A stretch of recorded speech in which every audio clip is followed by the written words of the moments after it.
Hello বন্ধুরা। সুন্দরী রাগী বউ খেলতে দেয় না, তাই জোর করে অনেক মজা করলাম। তারপর যা ঘটল তা শুনলে তোমাদের লাঠি দাঁড়িয়ে যাবে। তোমরা দেরি না করে হেডফোন নিয়ে বসে যাও।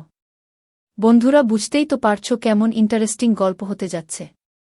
আর তোমাদের কাছে একটা রিকোয়েস্ট, অনেক কষ্ট করে তোমাদের জন্য ভিডিও বানাই, তাই তোমরা এই চ্যানেলটিকে সাবস্ক্রাইব করো এবং পাশে থাকা বেল আইকনটি প্রেস করুন। তো চলো কথা না বাড়িয়ে গল্প শুরু করি। নিঝুম মেঝেতে বসে আছে, তার চোখ দুটো বন্ধ। সেই চোখ দিয়ে অনবরত অশ্রুপাত হয়ে চলেছে। অন্যদিকে বিছানায় বসে আছে আবরাজ। তার দৃষ্টি আন্ত। নিজের কাজে এখন তার বেশ আফসোস হচ্ছে। আবরাজ বুঝতে পারছে জেদের বসে অনেক বড় ভুল করে ফেলেছে সে। এভাবে নিঝুমের উপর জোর করে অধিকার বিস্তার করা উচিত হয়নি। এটা নিঝুমের অধিকার হরণ করেছে। স্বামী স্ত্রীর সম্পর্ক যেমন পবিত্র, তেমনি তাদের মিলনেও উভয় পক্ষের সম্মতির প্রয়োজন। আবরাজ ভাবল নিঝুমের কাছে এবার এর জন্য ক্ষমা চাইবে। এই চিন্তা থেকে সে মেঝেতে নিঝুমের সামনে হাঁটু গেড়ে বসল। অতঃপর অনুতাপের কণ্ঠে বলল, নিঝুম, আমি ভীষণ দুঃখিত।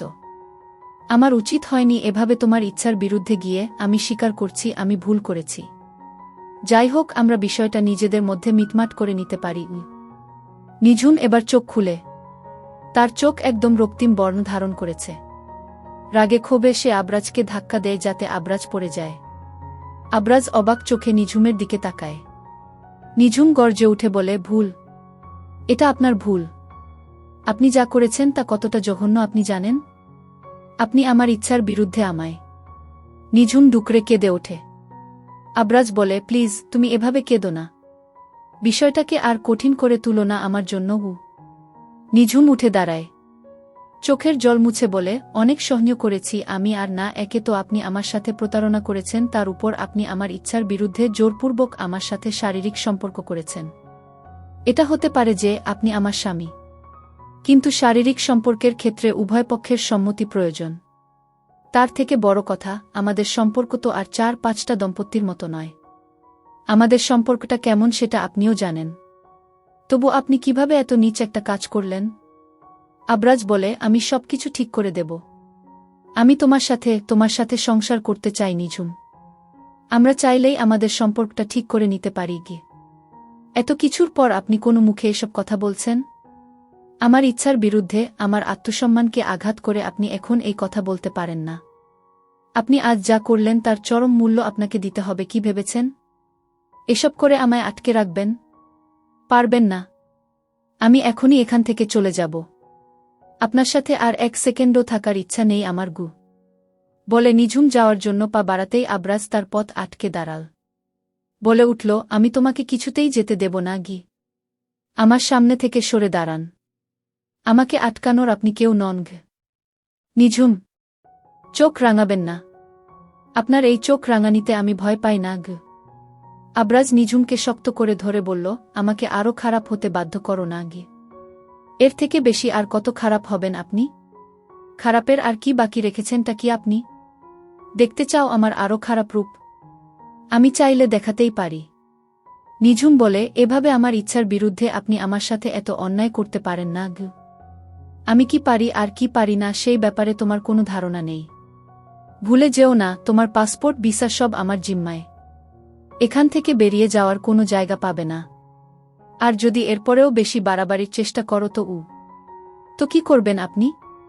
প্রয়োজনে তোমার পা ভেঙে বিছানায় ফেলে রাখব। তবুও তোমায় আটকে রাখব নিজের কাছে।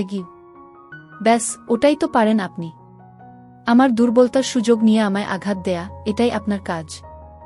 এসব করে নিজেকে পুরুষ বলে দাবি করছেন? আপনি কি ভেবেছেন আজ যেভাবে আমার উপর জোরজবরদস্তি করলেন তা আপনার পুরুষত্ব বাড়িয়েছে? না, ভুল ভাবছেন আপনি। এটা প্রমাণ করেছে আপনি একজন কাপুরুষ, একজন রেপিস্ট। আবরাজ রেগে গিয়ে নিজের উপর নিয়ন্ত্রণ হারায়। জোরে ঠাস করে থাপ্পড় বসিয়ে দেয় নিঝুমের গালে। চিৎকার করে বলে ওঠে, আমি কোনো রেপিস্ট নই। আমি তোমার স্বামী। এটা যেন আগুনে ঘি ঢালার সমান ছিল। নিঝুম এটা মেনে নেয় না। সেও জোরে থাপ্পড় মারে আবরাজের গালে। আবরাজ চূড়ান্ত পর্যায়ের হতবাক হয়ে তাকিয়ে থাকে নিঝুমের দিকে। নিঝুম আবরাজের দিকে আঙুল তুলে বলে, আমাকে এতটাও দুর্বল ভাববেন না। আমায় আঘাত করলে তার বিপরীতে আঘাত করার ক্ষমতাও আমার আছে। নিঝুমের এই প্রতিক্রিয়া আবরাজকে ভীষণ রাগিয়ে দেয়। সে নিঝুমের সামনে থেকে সরে দাঁড়িয়ে বলে, বাড়িয়ে যা আমার অ্যাপার্টমেন্ট থেকে। রাস্তায় গিয়ে পচে মর। আর না হলে তোর ওই নাগর ইমরানের কাছে যা। এটাই তো চাচ্ছিলি তুই, তাই না? যা, তোকে দিলাম সুযোগ। যা, গিয়ে কত নষ্টামি করার কর। মিস্টার আবরাজ, চুপ, বেরিয়ে যা, এক্ষুনি বের হ। নিঝুম এহেন অপমান মেনে নিতে না পেরে কাঁদতে কাঁদতে বেরিয়ে যায় আবরাজের অ্যাপার্টমেন্ট থেকে। নিঝুম বেরিয়ে যেতেই আবরাজ দরজা বন্ধ করে অন্ধকারে বসে থাকে ঘরের মাঝে। রাগে ফুঁসছিল সে। এদিকে নিঝুম দৌড়াতে দৌড়াতে ইমরানের কফিশপে পৌঁছে যায়। ইমরান তখন ওই কফিশপের মধ্যেই ছিল। নিঝুমকে আসতে দেখে সে বলে ওঠে, নিঝুম, তোকে এমন লাগছে কেন? কিছু কি হয়েছে? তোকে কেন জানি ভীষণ অদ্ভুত লাগছে। আশেপাশে ভিড় দেখে নিঝুম কিছু বলে না। ইমরান সেটা খেয়াল করে বলে, আমার সাথে ভেতরে চল। ভেতরে বসে প্রাইভেটলি কথা বলা যাবে। নিঝুম সায় জানায়। ইমরানের সাথে ভেতরে যায়। ইমরান নিঝুমকে পানি খেতে দেয়। নিঝুম সেই পানিটা খেয়ে নেয়। ইমরান জানতে চায়, এবার আমাকে সবটা খুলে বলতো, কি হয়েছে? তুই হঠাৎ এই সময় আমার ক্যাফেতে এই অবস্থায় এলি কেন? তোকে তো খুব একটা ভালো লাগছে না। আমার ভীষণ চিন্তা হচ্ছে তোর জন্য। নিঝুম নিজেকে ধাতস্থ করে বলে, সে অনেক ঘটনা। তোকে পরে সব খুলে বলবো আমি। এখন তোর কাছে যদি কিছু সাহায্য চাই, তুই করবি তো? অবশ্যই। আমি এখানে আছি কি করতে? তোর যা সাহায্য লাগবে তুই বল, আমি করার জন্য প্রস্তুত। আমাকে এখানে কোথাও একটা মাথা গোজার ব্যবস্থা করে দিতে পারবি? আমার এখানে যাওয়ার কোনো জায়গা নেই। আমার পাসপোর্ট, ভিসা সব মিস্টার আবরাজের কাছে। না হলে আমি দেশেই ফিরে যেতাম, কিন্তু সেসব নিয়ে তুই কোনো চিন্তা করিস না। আমি কিছু না কিছু ব্যবস্থা ঠিক করে নেব। এখন আমায় বল, তোর সাথে আসলে ঘটেছেটা কি? নিঝুম দুচোখ বন্ধ করে নেয়। অতঃপর তার সাথে ঘটে যাওয়া সব ঘটনা খুলে বলে ইমরানকে। সব শুনে ইমরান চূড়ান্ত পর্যায়ের রাগান্বিত হয়। রাগে তার হাত পা কাঁপছিল। সে বলে ওঠে, ওই জারটা তোর সাথে এসব করল আর তুই এভাবে মেনে নিলি? মেনে নেইনি আমি প্রতিবাদ করেছি এসবের। শুধু প্রতিবাদ যথেষ্ট নয়, তোকে আরও বেশি কিছু করতে হবে। মানে? তুই আবরাজ খানের নামে কেস ফাইল কর। কেস? কিন্তু কিভাবে? উনি তো আমার স্বামী হন। ইংল্যান্ডে ম্যারিটাল রেপও একটা বড় ক্রাইম এবং এর বিরুদ্ধেও কেস ফাইল করা যায়। তুই শুধু আমার সাথে থানায় চল একবার। তারপর ওই আবরাজ খানের জীবন কিভাবে হেল করতে হয় সেটা আমি দেখে নিচ্ছি। ও তোর সাথে যা অন্যায় করেছে তার ফল ওকে পেতেই হবে গে। কিন্তু এটা কি ঠিক হবে? আলবাত হবে। তুই শুধু আমার সাথে থানায় চল। এর একটা বিহিত করতেই হবে। আমাকে একটু ভাবার জন্য সময় দে। আমি দেখছি কি করা যায়। আজ দুপুরে সেলিম আঙ্কেল আমার গায়ে হাত দিয়েছিলেন। মা তখন অফিসে। বৃহস্পতিবার আমার কলেজ হাফ ডে থাকে। সেলিম আঙ্কেল জানেন। সেলিম আঙ্কেলের সঙ্গে মায়ের বিয়ের কথাবার্তা চলছে। এ কারণে সেলিম আঙ্কেল হুট করে ভরদুপুরে বাড়িতে আসায় আমি খুব বেশি অবাক হইনি। এরকম উনি আগে করেননি, কিন্তু দুদিন বাদে তো ওই একসঙ্গেই থাকতে হবে। সেলিম আঙ্কেল শাহবাগ থেকে আমার জন্য ড্যান ব্রাউনের নতুন উপন্যাস কিনে এনেছেন। ওটা দেখে আমার ধারণা হলো মা-ই হয়তো হবু মেয়ের সঙ্গে আইস ব্রেকিংয়ের জন্য সেলিম আঙ্কেলকে পাঠিয়েছেন। সেলিম আঙ্কেলের মতো প্রোঅ্যাক্টিভ মানুষের পক্ষে এখুনি পিতৃত্ব প্রতিষ্ঠার প্রয়াস নেয়া মোটেও অস্বাভাবিক না। সেলিম আঙ্কেল এসেই মায়ের গল্প আরম্ভ করলেন। মা বিয়েতে কী রকম গহনা পছন্দ করবে, মাথায় ঝাপটা, সীতাপাটি নাকি টিকলি পরবে, সেই গল্প করতে করতে সেলিম আঙ্কেল হঠাৎ পেছন থেকে দুহাত দিয়ে আমার গায়ে চেপে ধরলেন। ঘটনার আকস্মিকতায় আমি হকচকিয়ে গেলাম। প্রথমে ভাবলাম হয়তো উনি খেয়াল করেননি, হয়তো কোথাও একটা ভুল হয়েছে। কিন্তু যখন উনি হাতের মুঠো আরও শক্ত করলেন, আমি ভয়ে কুঁচকে গেলাম। নিজের অজান্তেই শরীরের সমস্ত শক্তি দিয়ে টান মেরে ওনার হাত সরিয়ে দিলাম। তারপর দৌড়ে বাথরুমে ঢুকে তাড়াতাড়ি দরজা লক করে দিলাম। সেলিম আঙ্কেল আমার পেছন পেছন ছুটে এসে বাইরে থেকে বললেন, মেঘলা, প্লিজ একটা কথা শোনো। আমি সে জ্যোতিকে চাই না। আমি তোমাকে চাই। সে জ্যোতি আমার মায়ের ডাকনাম। সেলিম আঙ্কেলের কথা শুনে প্রবল ঘৃণায় আমার গা ঘিন ঘিন করে উঠল। আমি বেসিনের কাছে গিয়ে গলা উগরে বমি করে দিলাম। সেলিম আঙ্কেলে ওদিকে দরজায় ধাম ধাম করে বাড়ি দিচ্ছেন। মনে হচ্ছিল এই বুঝি দরজা ভেঙে ভেতরে ঢুকে যাবেন। আমার বাবা ফেরেশতার মতো মানুষ ছিলেন, প্রেমময় মায়াময় একজন মানুষ, আর তাকে সরিয়ে কিনা এই লোকটাকে ধীরে ধীরে মনের ভেতর বাবার আসন দিচ্ছিলাম। ঠিক আমার কান্না চলে এলো, কাঁদতে কাঁদতে চিৎকার করে বললাম, প্লিজ আপনি এখান থেকে চলে যান, না হলে আমি জানালা দিয়ে দারোয়ান চাচাকে ডাকব, পুলিশে ফোন করব। সেলিম আঙ্কেল তাও ইনসিস্ট করলেন, প্লিজ মেঘলা একবার বেরিয়ে আসো, ব্যাপারটা বোঝার চেষ্টা করো। হঠাৎ নিজের উপর কন্ট্রোল হারিয়ে ফেলেছিলাম। আমি কথা দিচ্ছি আর তোমার গা ছোব না। Let's keep it between you and me. আমি এবার রাগে দাঁতে দাঁত চেপে বললাম, আপনি না গেলে আমি এখনই পুলিশে ফোন করছি। এবার সেলিম আঙ্কেল উত্তেজিত হয়ে বললেন, আহ মেঘলা, সামান্য একটা ব্যাপার এত সিরিয়াসলি নিচ্ছ কেন? আমি জাস্ট ফান করেছি, টেক ইট ইজি প্লিজ। আমি এখন ফোন করছি। ওকে ওকে, আমি গেলেই যদি তোমার ভালো লাগে তাহলে তাই যাচ্ছি। শুধু একটা কথা। সেলিম আঙ্কেল এখন সেন্টিমেন্ট খেলাচ্ছেন। ওনার কথার সুর শুনে মনে হচ্ছে আমিই বুঝি কোনো দোষ করেছি আর উনিই ভিকটিম। আমি বিবমিশা নিয়ে ওনাকে কথা শেষ করতে না দিয়েই বললাম, প্লিজ আর কথা বলবেন না, যান এখুনি। সেলিম আঙ্কেল গন্ডারের মতো গড়গড় করে বললেন, ব্লাডি হেল, এটা নিয়ে আর কথা বাড়িও না বলে রাখলাম। কেউ তোমার কথা বিশ্বাস করবে না। মিনিট খানেক পর ঠাস করে দরজা বন্ধের শব্দ হল। বাথরুমের জানালা দিয়ে দেখলাম সেলিম আঙ্কেল গাড়ি নিয়ে সা করে বেরিয়ে গেলেন। আমি বাথরুম থেকে ড্রয়িং রুমে এসে বাইরের দরজাটা ভেতর থেকে লক করে দিলাম। তারপর অবসন্ন হয়ে সোফায় বসলাম। সোফার পাশে টেবিলের উপর সেলোফিনে মোড়ানো একগুচ্ছ রজনীগন্ধা। সেলিম আঙ্কেল মায়ের জন্য এনেছেন, প্রায় আনেন। একবার মনে হলো ওগুলো ডাস্টবিনে ফেলে দেই। তারপর ভাবলাম ফুলের তো কোনো দোষ নেই, তাছাড়া ওগুলো তো আমার জন্য আনেননি। ফুলদানিতে ফুলগুলো গুছিয়ে রাখলাম। সামনের দেয়ালে বাবার একটা ছবি ঝোলানো। আমার বাবা মাত্র ৩৩ বছর বয়সে গাড়ি অ্যাক্সিডেন্টে মারা গেলেন। তখন মায়ের বয়স কত হবে, এই বড় জোর ২৬-২৭। আমি বোধহয় ক্লাস 1-এ পড়ি।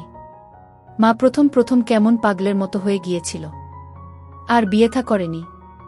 নানুকে দেখেছি কত প্রস্তাব নিয়ে এসেছে, মা ফিরিয়ে দিয়েছে। মা হয়তো আমার কথাও ভেবেছে। গত ১০ বছর ধরে ওই অর্থে মা পুরুষ বিবর্জিত। কলেজে ওঠার পর থেকে মায়ের জন্য আমার মায়া বেড়ে গেছে।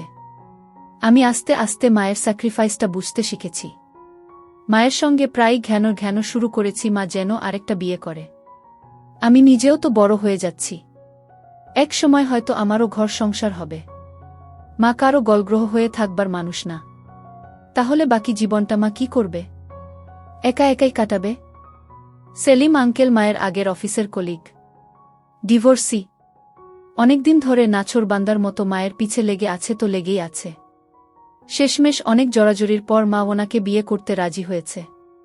সেলিম আঙ্কেলকে এতদিন ভালোই লাগত। চট্টে স্মার্ট লোক, বলার আগেই সব কিছু বুঝে ফেলেন। মনে হয়েছিল উনি মাকে আসলেই কেয়ার করেন। মা ওই ভদ্রলোকের সঙ্গে সুখী হবে। আজ হঠাৎ করেই সেলিম আঙ্কেলের মুখোশটা খসে পড়েছে। মা বাড়ি ফিরল সন্ধ্যাবেলা। ঘরে ঢুকেই মা নিজের অজান্তেই গুনগুন করে গান ধরেছে, এসো নিপবনে ছায়া বিথিতলে। আহা, কতদিন পর মায়ের মুখে গান শুনছি। মাকে ইদানিং আর আগের মতো ক্লান্ত অবসন্ন লাগে না। এতদিন একা একা আমাকে বড় করে অফিস আর ঘর এক হাতে সামলে মা নিজের জীবনটাকে জারা করে ফেলেছিল। তারপরও আমার ধারণা মায়ের আসল ক্লান্তিটা ছিল মনের। বেডরুমে গিয়ে মা বলল, মেঘলা এদিকে আয় একটু। মায়ের কাছে যেতেই মা ব্যাগ থেকে দুটো সিল্ক শাড়ি বের করে বলল, মেঘলা দেখ, খান ব্রাদার্স থেকে দুটো শাড়ি এনেছি ম্যাচিং করে। তোর কোনটা পছন্দ? দুজন কাল সন্ধ্যায় শাড়ি পরে বের হব। কাল কোথায় যাচ্ছি মা? কেন ভুলে গেলি? কাল না তোর সেলিম আঙ্কেল ইনভাইট করেছে। সেলিম আঙ্কেলের কথা বলতে বলতে মায়ের গাল দুটো কেমন গোলাপি হয়ে গেল, মনে হলো ব্লাশন দিয়েছে। আহা, কত বছর মার মুখে এমন লজ্জাব গোলাপি আভা দেখি না। একটু পর আমরা খেতে বসলাম। খেতে খেতে মা রাজ্যের গল্প করল। অফিসে নতুন বস এসে কি করছে না করছে, কার প্রমোশন নিয়ে কি ঝামেলা বেঁধেছে। মনে হলো মা যেন খইয়ের মতো ফুটছে। অনেক দিন ধরে আমাদের বাসায় সব কিছু নিয়মমাফিক চলছে, কিন্তু কোথায় যেন একটা আনন্দের অভাব, কি একটা নাই ভাব। শুধু ইদানিং মায়ের আহ্লাদী আচরণে মনে হয় শরৎ, হেমন্ত আর শীত পেরিয়ে এ বাড়িতে বসন্ত এসে গেছে। রাতের খাবার সেরে মা ড্রেসিং টেবিলের সামনে টুল টেনে বসল।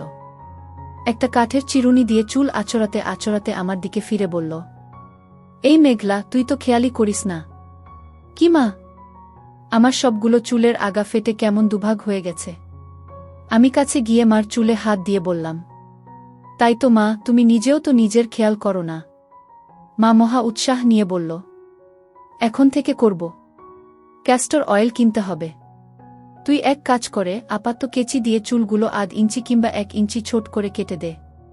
আমি বললাম, মা, ওটা পার্লারে গিয়ে করলে ভালো হতো না? ওরা প্রফেশনালি কেটে দেবে। আমি কাটলে দেখবে এক পাশ বড়, আরেক পাশ ছোট হয়ে গেছে। ধুর, খামোখা পার্লারে গিয়ে অতগুলো টাকা ঢালবো কেন?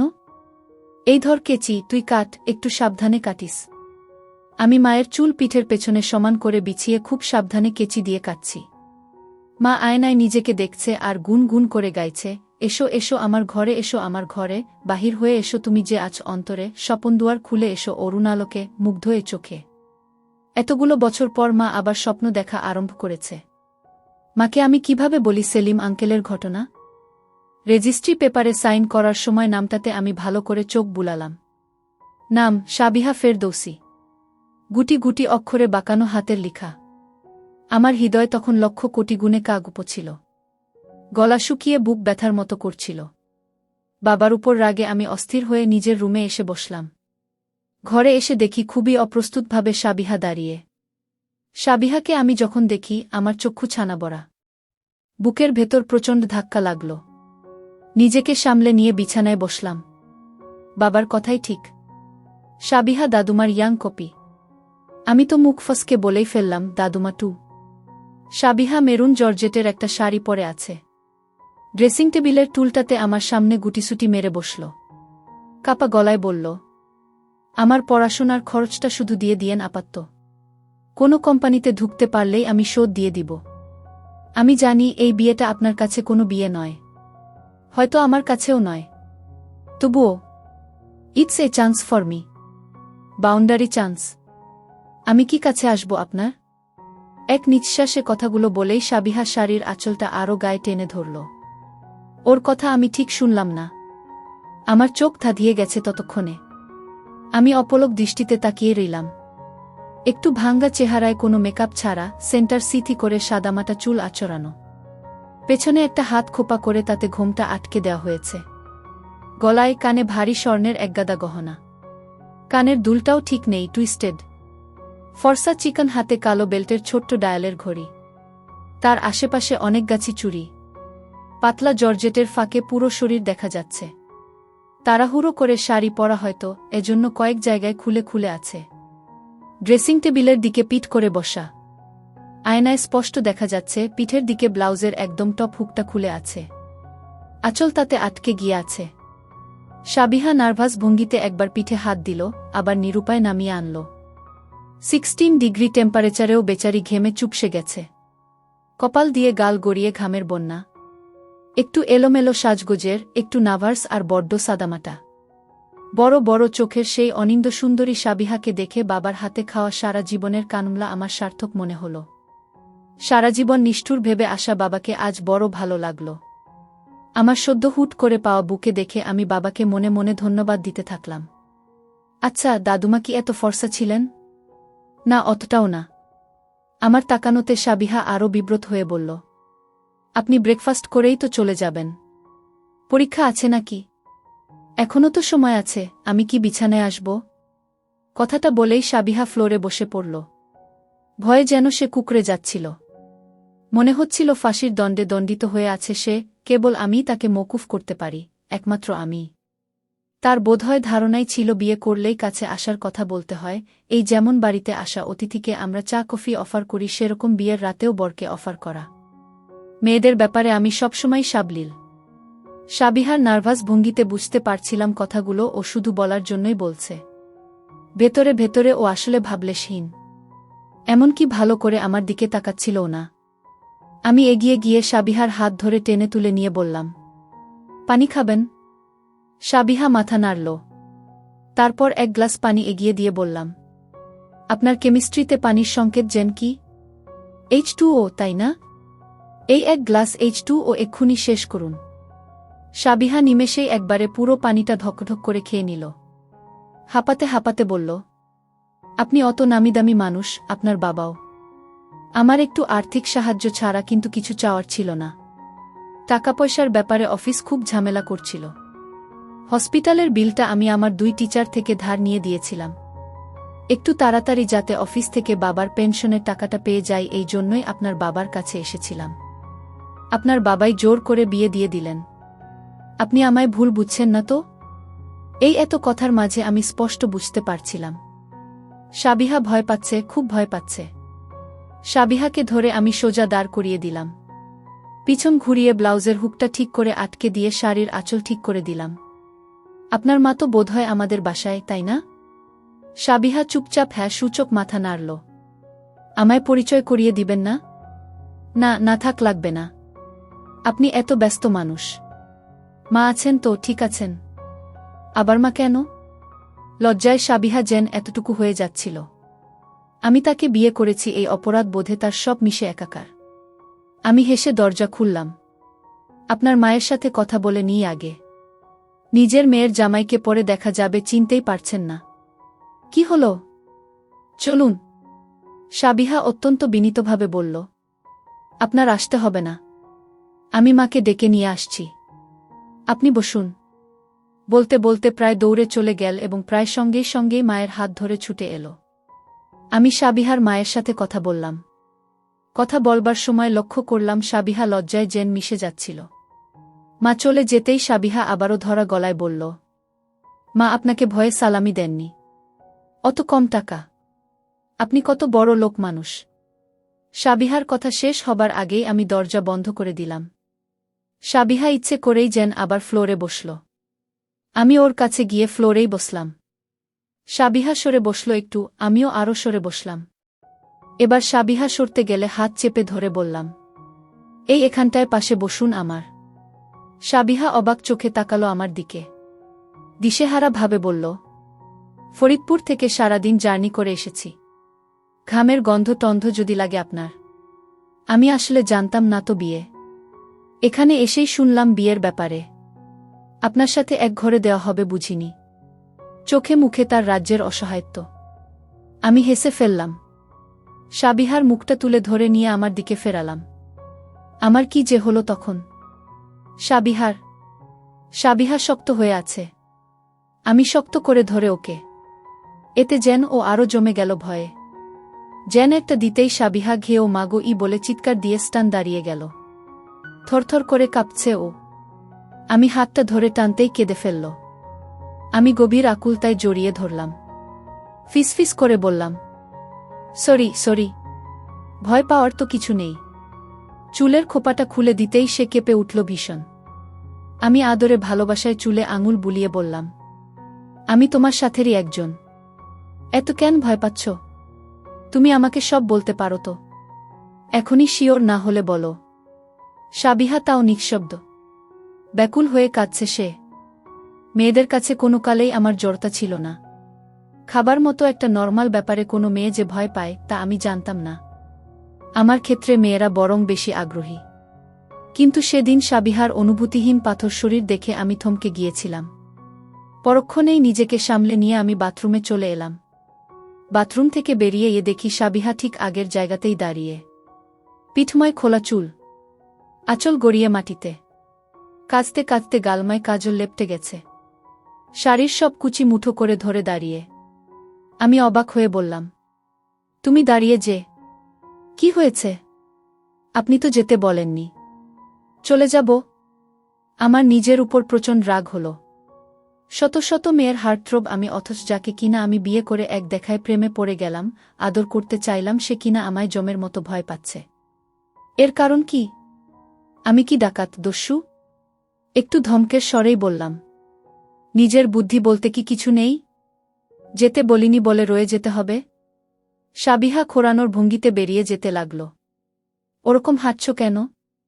মিনমিনে গলায় পেছনে না তাকিয়ে সাবিহা বলল, শাড়ি খুলে গেছে। সেলোয়ারের উপর গুজে পড়েছিলাম তো, নাড় ছিঁড়ে গেছে। সাবিহার চলে যাবার দিকে আমি স্তব্ধ হয়ে তাকিয়ে রইলাম।